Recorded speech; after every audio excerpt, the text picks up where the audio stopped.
Hi నమస్తే. ఆంధ్రప్రదేశ్ రాజకీయాల్లో కీలక పరిణామాలు, ముఖ్యంగా శాంతి భద్రతల పరిస్థితి ఏమవుతుందనే ఒక ఆందోళన సర్వత్రా నెలకొంది. ముఖ్యంగా గుంటూరులో జరిగినటువంటి రెండు ప్రధాన సంఘటనల నేపథ్యంలో ఈ ఆందోళన ప్రతి ఒక్కరిని కలిచివేస్తోంది. ముఖ్యంగా ఈ విషయంపై మనతో మాట్లాడేందుకు గుంటూరుకు చెందినటువంటి ప్రముఖ లాయర్, జనసేన నేత రజనీ గారు ఉన్నారు. ఆమెను అడిగి అసలు గుంటూరులో పరిస్థితి ఎలా ఉంది, అసలు ఏం జరిగింది, దీనికి కారకులు ఎవరనేది తెలుసుకోవాలి. నమస్తే మేడం. నమస్తే నమస్తే అండి. నిన్నటి నుంచి బాగా వైరల్ అవుతున్నారు మీరు. ఆ ఇన్సిడెంట్ సంగతి పక్కన మీరైతే బాగా టాపిక్ లోకి వస్తున్నారు. అసలు ఏం జరుగుతుంది, ఏమవుతుంది రాష్ట్రంలో, మీరేమంటున్నారు?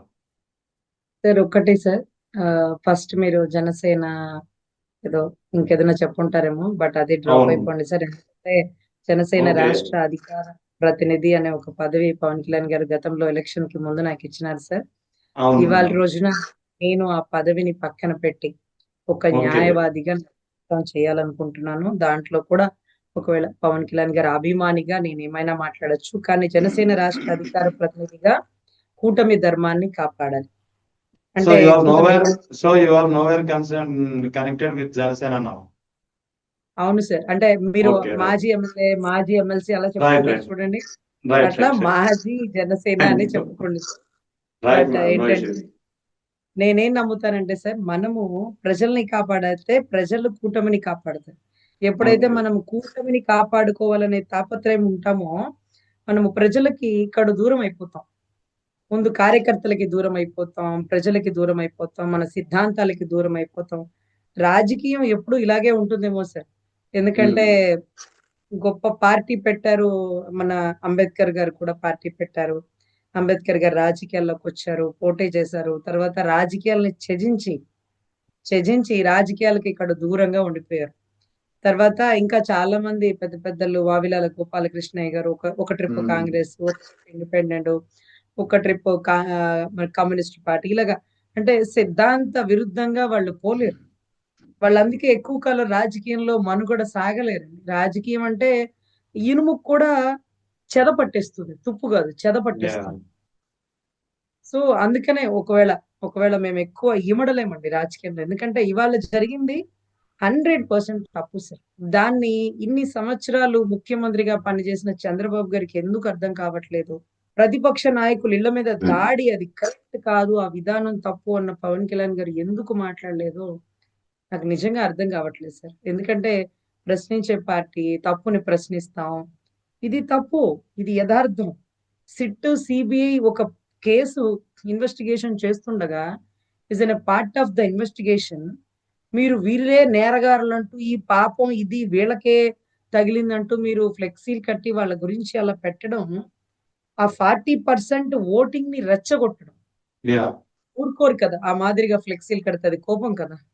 సో అవునండి. గొడవ అవుతది. గొడవ అవుతదని తెలిసినప్పుడు ఆ ఫ్లెక్సీలు ఎలా కట్టారంటే వీళ్ళకి గొడవలు కావాలా? ఈ విషయం గౌరవ ఎస్పీ గారికి తెలుసు. మున్సిపల్ కమిషనర్ కి తెలుసు. సరే అట్లా మీరు ఫ్లెక్సీలు కట్టి ఆయన ఫోటో పెడితే వాళ్ళు ఊరుకుంటారు సార్. ఏంటా ఏం చేస్తారో చేయమని మేమేంటో చూపిస్తాం అని ఉమ్. విర్రవీగి కలిగిన ఫ్లెక్సీలు కదండి, అది తప్పు కదా! అది ఫ్లెక్సీ ఫస్ట్ రోజు నేను చూసినానండి. ఆ రోజు భీష్మ ఏకాదశి. నాకు ద్వారకా తిరుమల స్టేషన్ లో ఒక చిన్న కేసు ఉంటే నేను అక్కడికి వెళ్ళి స్వామి దర్శనం చేసుకొని వెనక్కి వస్తుండగా చూసా. అదే ఆ రోజే అనుకున్నా, ఏదో ఒక విధ్వంసం జరిగే వరకు వీళ్ళు ఫ్లెక్సీ తీసేలా లేరు. ఈ ఫ్లెక్సీ లేనిపోని ఉమ్. గొడవలకి తార్కాణం అయ్యేలాగుంది. అది తీసేస్తే బాగుండు, అలా కట్టకూడదు అని నాకు అనిపించింది. ఉమ్. వెంటనే ఈ గొడవలు. ఆఖరికి సార్ కష్టపడి ప్రాణాలకు తెగించి ఇళ్లలో వాళ్ళెవరు బయటికి రాలేదేమో సార్. ఇళ్లలోంచి బయటకొచ్చి తలకాయలు పగలు కొట్టించుకొని గొడవలయ్యి, కేసులు పెట్టుకొని ఇల్లు ఒళ్ళు గుల్ల చేసుకున్న కార్యకర్తలకు తెలుసు సార్. ఎంత కష్టపడి ఆ కూటమి ప్రభుత్వాన్ని ఫామ్ చేసినారు. యా. అట్లాంటిది వీళ్ళు కర్రలు పట్టుకొని సార్ ఫ్లెక్సీ కాడ కాపలాగొస్తున్నారు సార్. చెయ్యి వేయి చూద్దాం. అది ఎలా అనిపిస్తుందంటే, నా భరతమాత భూమి మీదకి నువ్వు రా చూద్దాం అని ఒక బ్రిటిష్ వాళ్ళని భారతదేశ స్వతంత్రోద్యమంలో నాయకులు అడుగుతారు చూడండి. అవునవును. ప్రాణాలకు తెగించి మా భూమి మీద అడుగు పెట్టు చూద్దాం. మా మట్టిరా ఇది అని పోరాటం అనే ఒక ఫీలింగ్ తెప్పించేసినారు వీళ్ళు. ఆ కర్రలు పట్టుకొని రారా చెయ్యేరా చూద్దాం, చెయ్యి నరికేస్తా. ఫ్లెక్సీని కాపాడడం కోసం ఆ గవర్నమెంట్ ఫామ్ చేసింది. అమరావతి మీద చెయ్యే చూద్దాం అనొచ్చు, బాగుండు. ఒక ఆడబిడ్డ మీద చెయ్యిరా చూద్దాం మా ప్రభుత్వంలో తాట తీసేస్తాం, తొక్కి పెట్టి నారదీస్తాం అనండి బాగుండు. ఫ్లెక్సీల్ని అవును. కాపాడతారట. ఫ్లెక్సీల్ని కాపాడడానికి వీళ్ళు ఒక్కొక్కరికి ఒక్కొక్క శాఖ చైర్మన్లు ఇచ్చారు. మరి అందరూ అల్లటప్ప వాళ్ళు కాదు సార్. ఒక్కొక్కళ్ళు ఒక్కొక్క శాఖ చైర్మన్. వడ్రాణం హరిబాబు, డేగల ప్రభాకరు గారు, తర్వాత ఆవిడెవరు వందనా గారు. ఆవిడైతే 10 అడుగులు ముందుకు వెళ్ళిపోయింది. ఒక గ్రంథాలయ శాఖ చైర్మన్ అంటే కోడలి ఏజెంట్ కూడా శివప్రసాద్ గారు. కదండి ఆవిడ. సార్ కోడలి శివప్రసాద్ గారి నుంచి, కన్నా లక్ష్మణ్ గారి నుంచి, తర్వాత ఇప్పుడు పత్తిపాడు ఇన్ఛార్జ్ అన్ని ఆవిడే సార్. ఉమ్. ఆవిడ నువ్వు మొగోడు అయితే రారా అంటది. అరే నేను మొగోడిని అని వాళ్ళు బెయిల్ మీద బయటకు వచ్చాక నా మొగోడిని అయితే రా అన్నావు, కానీ మొగోడిని అంటే ఉమ్. ఏంటది అసలు? ఎవరిని రెచ్చగొడుతున్నావు? ఎక్కడికి వెళ్ళిపోతున్నావు? నీ వయసు ఎంత? మేం అవును. మాట్లాడితే ఏమ్మా కోపంలో మాట్లాడితే ఎలా అమ్మా అని మీరు మాకు అనుకోవచ్చు. చెప్పొచ్చు. ఆమె వయసులో కూడా పెద్ద ఆవిడ ఆమె. వయసు ఎక్కువ, రాజకీయ అనుభవం ఎక్కువ. కోడెల శివప్రసాద్ గారితో పనిచేసిన ఆవిడ. ఉమ్. బాంబులు ఇస్తున్నారా, బాంబులు ఇస్తున్నారా, ఏంటి అవన్నీ మీకు తెలుసు కదా. అట్లాంటి స్టేజ్ నుంచి దాటి కష్టపడి ప్రభుత్వం ఫామ్ చేసుకుంటే చక్కటి పరిపాలన అందించాలి. విదేశాల నుంచి కంపెనీలు తీసుకురావాలి. 33,000 ఎకరాల రైతులే నెత్తి పట్టుకుంటున్న పరిస్థితుల్లో 40,000 ఎకరాలు కలెక్ట్ చేస్తున్నాం ఇంకా కూడా. వాళ్ళకేం అవును. భరోసా ఇస్తాం? ఇలా కొట్టుకు చస్తే అవతలోడు వచ్చేస్తే ఆ 40,000 ఎకరాల భూములు ఇచ్చిన వాళ్ళు మళ్ళీ రిటర్న్ వెనక్కి ఇచ్చేయాలేమో. అంతే మనం కదా. ఏం చేయగలుగుతాం? అవును. అసలు అర్థం కాని పరిస్థితి సార్. ఈ మొన్న మధ్య మీరు చూసుంటారు, ఒక రైతు గుండె ఆగిపోయింది అవును. రామారావు మాట్లాడుతూ. అని రైతు. రామారావు రైతు పేరు. ఒక ఎమ్మెల్యేతో మాట్లాడుతున్నాడు, ఉమ్. పోట్లాడుతున్నారు. ఏంటి మా బతుకులేంటి, మా బతుకులేంటి, మీ కాళ్ళ కింద చెప్పులమా మేము? ఇక్కడ కాదు అక్కడ, అక్కడ కాదు ఇక్కడ అంటారు. మాకు సింగపూర్ టౌన్షిప్ దగ్గర మీరు ఇచ్చిన ఫ్లాట్లు అక్కడ ఇవ్వట్లేదు, ఇక్కడ ఇస్తామంటున్నారు ఏంటన్నా. అసలు సింగపూర్ ఫ్లాట్లు ఏవి, సింగపూర్ ఉమ్. టౌన్ ఏవి? ఊరి దేవుడు. అసలు నాకు ఆశ్చర్యం వేసింది ఏంటంటే, ఈ పెద్ద ఆయన నాకు ఇవ్వాల్సిన ఫ్లాట్ సింగపూర్ ఫ్లాట్ల దగ్గర ఎక్కడో చెప్తున్నాడు. సింగపూర్ ఏది, ఫ్లాట్ ఏది, డెవలప్మెంట్ ఏది? ఈ లోపే పెద్ద ఆయనకి డెవలప్మెంట్ లేకపోయినా పర్లే అక్కడే ఫ్లాట్ కావాలి. అంటే ఏదో ఒక రోజు అది సింగపూర్ అవుతుందని ఒక నమ్మకం, అది చంద్రబాబు గారి మీద ఆయనకుండే నమ్మకం. సో అసలు నాకు వండర్ అయిపోయింది సార్. మీరు నమ్మరు, ఆ ఇన్సిడెంట్ ని ఒక్క టీవీ ఛానల్లో చూపించినవ్వలేదు సార్. ప్రముఖ టీవీ ఛానల్స్ వాళ్ళకి సంబంధించిన ఏ ఛానల్లో సార్. ఒక రైతు గుండె ఆక్రోషంతో అయిపోయింది. ఆ గుండె అమరావతి ఉద్యమంలో కూడా ఒక్క గుండె ఆగలేదు సార్. మీరు నమ్మరు, ఏ పోలీసులతో గలాటా పడుతూ కూడా ఒక్క గుండె ఆగల. ఎంతో మంది అనారోగ్యంతో చనిపోయారు, తర్వాత ఇంట్లో ఉండి చనిపోయారు. ఇంకోటి పోట్లాడుతూ పోలీసు వాడి మీదనో, ఒక రాజకీయ నాయకుడి మీదనో, ఒక ధర్నాలో కూర్చున్నగా ఏ గుండె ఆగల. ఆ రోజు ఆగిపోయిన గుండె నాకు నిజంగా కనువిప్పు కలిగించింది సార్. ప్రశ్నించేస్తారేమో, రాజధాని రైతులు తిరగబడిపోతారేమో అనుకున్నా. అయినా సరే మా గుట్టు బయటికి రాకూడదు అన్నట్టుగా వాళ్ళు ఆ 33,000 ఎకరాలకి ఇంతవరకు ఒక దిక్కు దిశానం లేదు. 40,000 ఎకరాలు మూడో కంటికి తెలియకుండా కలెక్ట్ చేసుకున్నారు. దీనికి మాకు అంటే సంబంధమే లేదు. ఇన్ని ఇంత దౌర్జన్యం అంటే ఒకవైపు గుంటూరులో అరాచకాలు జరిగినాయి, ఇళ్లపై దాడులు, మాజీ మంత్రుల ఇళ్లపై. మరోవైపు ఇప్పుడు మీరు చెప్తున్నారు అమరావతి రైతుల విషయంలో కూడా మీకు చాలా ఆక్రోశం కలిగిందని చెప్పి. సో ఇన్ని జరుగుతుంటే ఒక సాధారణ మహిళగా, ఒక జనసేనకు చెందినటువంటి అంటే నిన్న ఇప్పుడు పార్టీలో లేరనుకోండి, నిన్నటి వరకు ఆ పార్టీకి చెందినటువంటి మహిళగా మీకే ఇంత ఆవేదన కలిగితే ప్రశ్నించడానికి పార్టీ పెట్టానన్న మీ అధినేత ఎందుకు ప్రశ్నించలేకపోయారు? సార్ అది 33,000 ఎకరాలు వచ్చినప్పుడు ఫస్ట్ ఆయన బయటకు వచ్చినారు సార్. బయటకు వచ్చి ఆయనే ప్రశ్నించారు. ఈ 40,000 ఎకరాల్లో ఆయన వాయిస్ ఎక్కడా వినపడలేదు సార్. ఇది అవును. తీసుకోమని గాని, ఇది వద్దని గాని ఎక్కడా వినపడలే. అంటే సమర్థించలా, తర్వాత వ్యతిరేకించలేదు. ప్రోత్సహించాలి. రెండిట్లోనూ ఆయన ఇన్వాల్వ్మెంట్ లేదు అనేది అర్థం అవుతుంది. భూములు ఇవ్వండి, అసలు అసలు ఎలా ఇస్తున్నారు రైతులు, అక్కడ ఏమన్నా గొడవలు జరుగుతున్నాయా, ఏం సెటిల్మెంట్ చేస్తున్నారు అంతా కూడా ఇప్పుడు ఆ ఏరియా కాన్స్టిట్యున్సీ మంత్రి నారాయణ గారు చూస్తుంటారు, మున్సిపాలిటీ విభాగం ఆయనది లేదు, తెనాలి శ్రావణ్ కుమార్ ఆయనది లేదు.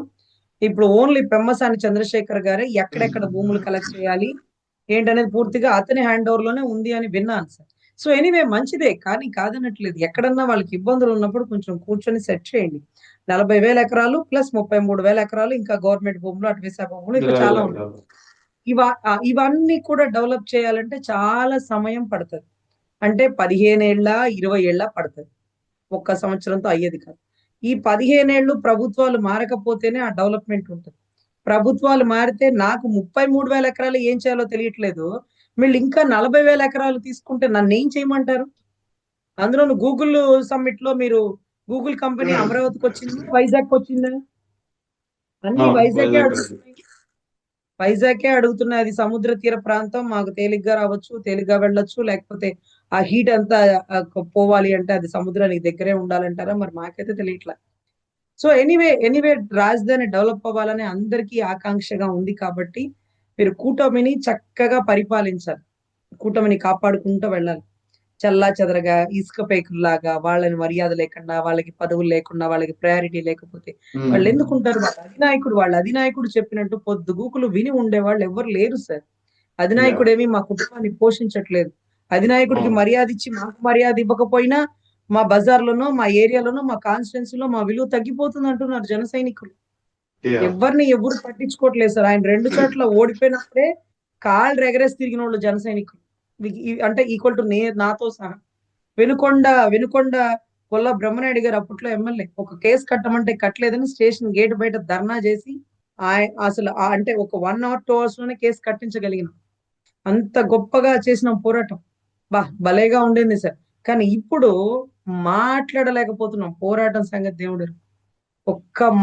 ఒక్క మాట ఎదురు తిరిగి మాట్లాడడానికి కూటమి ధర్మం. మనం కాపాడుతున్నాం కూటమి ధర్మాన్ని. అవతల వాళ్ళు కూడా మనకి అదే వాల్యూ, అదే మర్యాద ఇవ్వాలి కదా.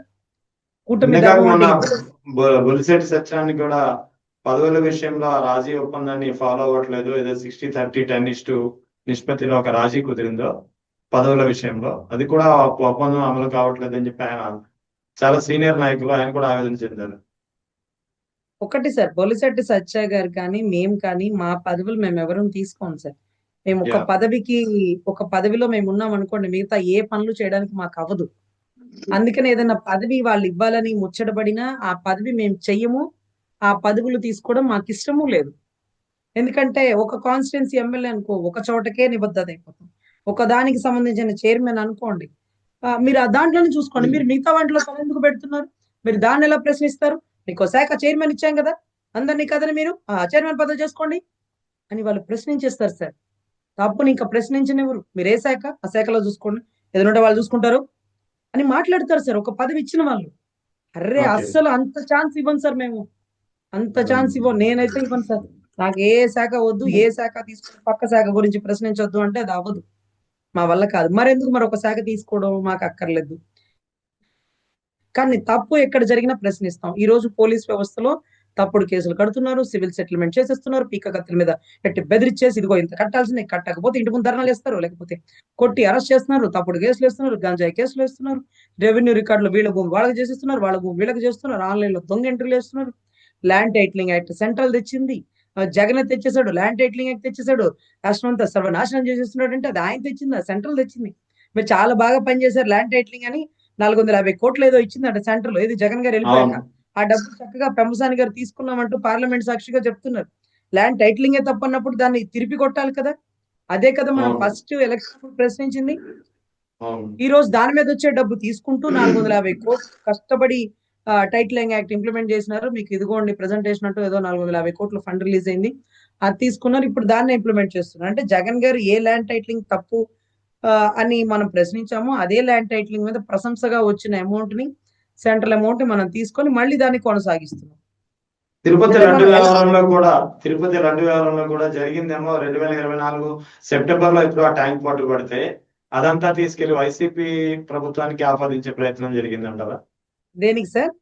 ఇది తిరుమల లడ్డు వ్యవహారం బయటకు వచ్చినప్పుడు ఆ ట్యాంకర్ ఏదైతే ఉందో ఆ Yes, sir, first exactly. Tanker బయటపడింది. దాని గురించి Yes, sir.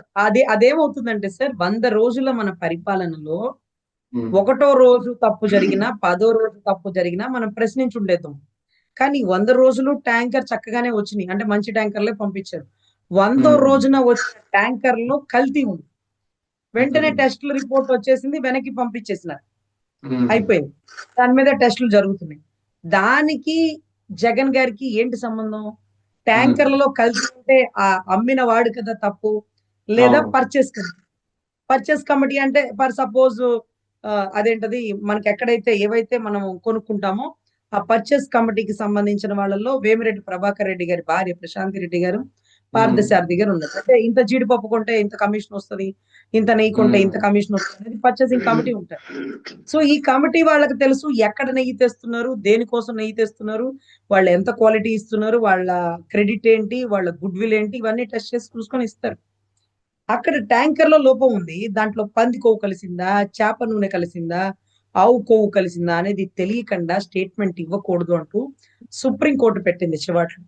అవును అప్పుడు అది మనం కూడా అడిగితే మీరెవరు ప్రశ్నించడానికి అని ఈ రోజు నన్ను అడిగినట్టుగా ఫ్లెక్సీతో ఉంటే మీకేం నష్టం, ఎవరు మీరు ప్రశ్నించడానికి, మరి రాష్ట్రంలో ఫ్లెక్సీ ఒక్కటే అడ్డం అయిపోయినట్టుంది రజనీ గారికి అని మా ఏరియా కాన్స్టిట్యున్సీ గల్లా మాధవి గారు అంటున్నారని ఇందాక ఇంకెవరో చెప్తున్నారు.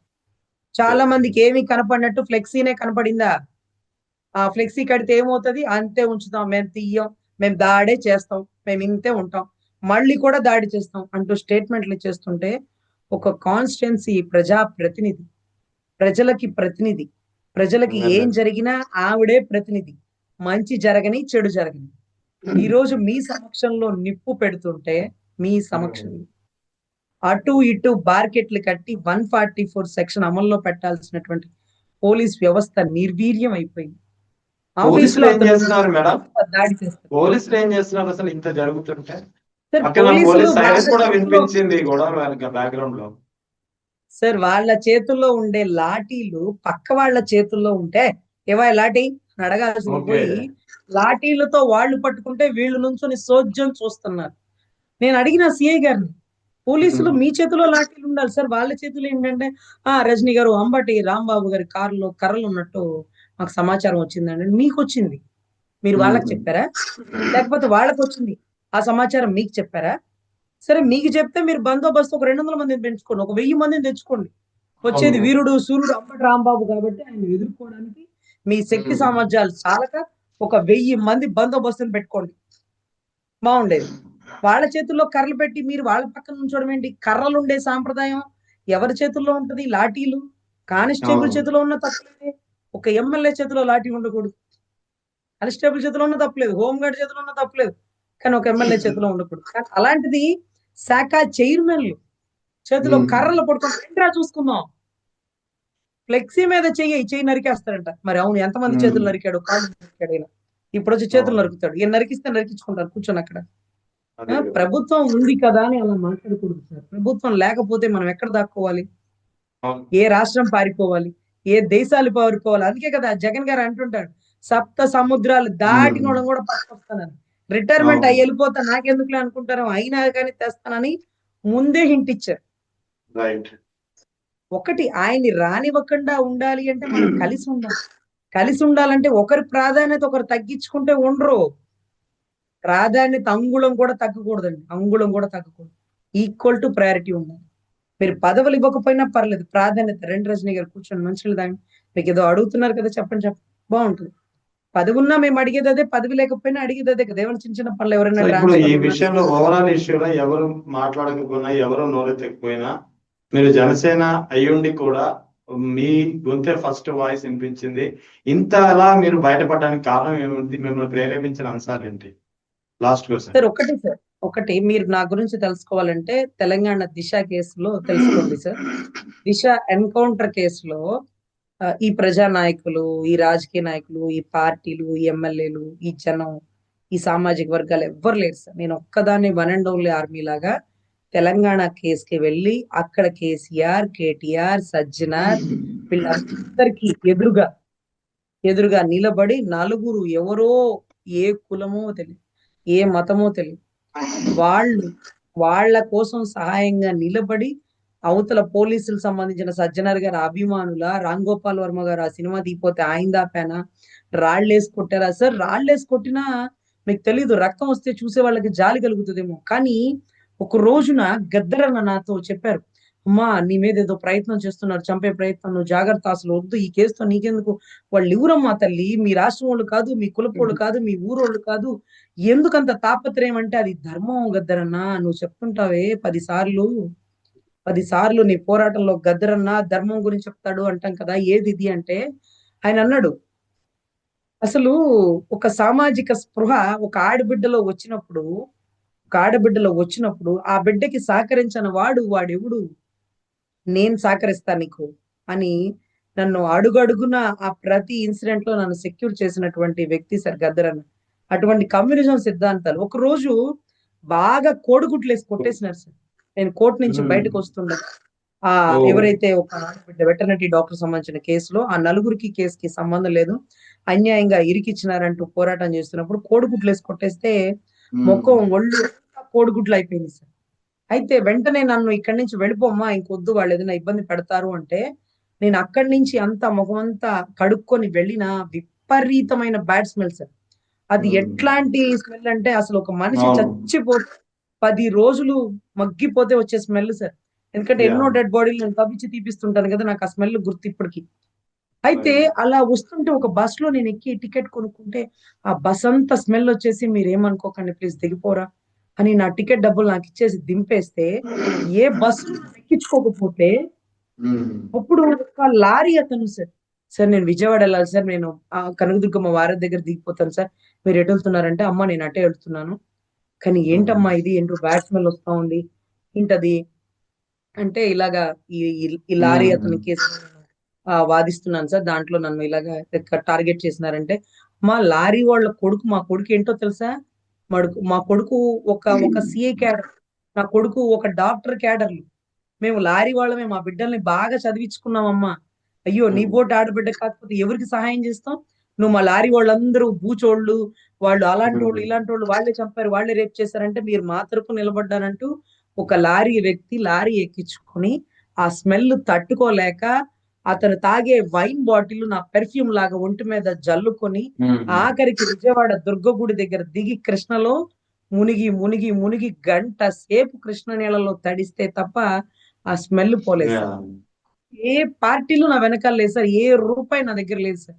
మా సీనియర్ లాయర్ ఈ రోజుకి అంటారు నేను ఇచ్చే బస్సు టికెట్ తో వచ్చి కేసు చేసిపోయేదానివమ్మా, ఆ కుటుంబాలను తీసుకొని వచ్చేదానివి, నీ రుణం ఎప్పుడు ఈ రాష్ట్రం ఈ దేశం గుర్తు పెట్టుకుంటది ఒక ఆడబిడ్డగా అని అంటే మీరు అంటున్నారు కదా ఇంత పోరాటం ఎందుకు, ఇదేం పోరాటం నా కాన్స్టిట్యున్సీలో నా కళ్ళ ముందు జరుగుతున్న తప్పుని అది చూడండి, నా రాష్ట్రం కాదు, నాకు తెలిసిన మొన్న మధ్య ఎప్పుడు సుగాలి ప్రీతికి డబ్బులు వస్తే కాంపన్సేషన్ నేను అడిగినాను మా సీనియర్ లాయర్ని, సార్ ఆ నలుగురు కుటుంబాలకు కూడా దళితులు అయితే అదే డబ్బులు వస్తుందట కాంపన్సేషన్, అది పెట్టిస్తే బాగుండే కదా అంటే, వాళ్ళు ఏ కులమో నీకు తెలీదా రజనీ అన్నారు. నాకు తెలియదు సార్ అన్న.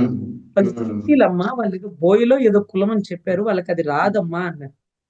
అవునా సార్, అయితే ఏ కులం కూడా నువ్వు ఆలోచన, నాకెందుకు సార్ కులం ఎందుకు, నాకు వాళ్ళు అన్యాయంగా పనిచేసినారు, పోలీస్ వ్యవస్థ వల్ల వాళ్ళు నిర్వీర్యం అయిపోయారు, నలుగురు ప్రాణాలు పోయి, అందుకని నేను చేసిన పోరాటం సార్, నాకు ఏ కులం నాకెందుకు అని చేసినటువంటి గొప్ప పోరాటం సార్. అందుకని ఈ కింది స్థాయి బెదిరింపులకి భయపడ్డాలకి, చంపుతారు చస్తాము ఈ పిచ్చ కబుర్లు నా దగ్గర ఉండవు సార్. అందరం పోయే వాళ్ళమే, ఒకళ్ళు ముందు ఒకళ్ళు వెనక. సో గొప్ప పోరాటంలో పోతే 10 మంది గుర్తుంటాం, ఒక 100 మందికి ఆదర్శం అవుతాం sir. Thank you madam, thank you very much.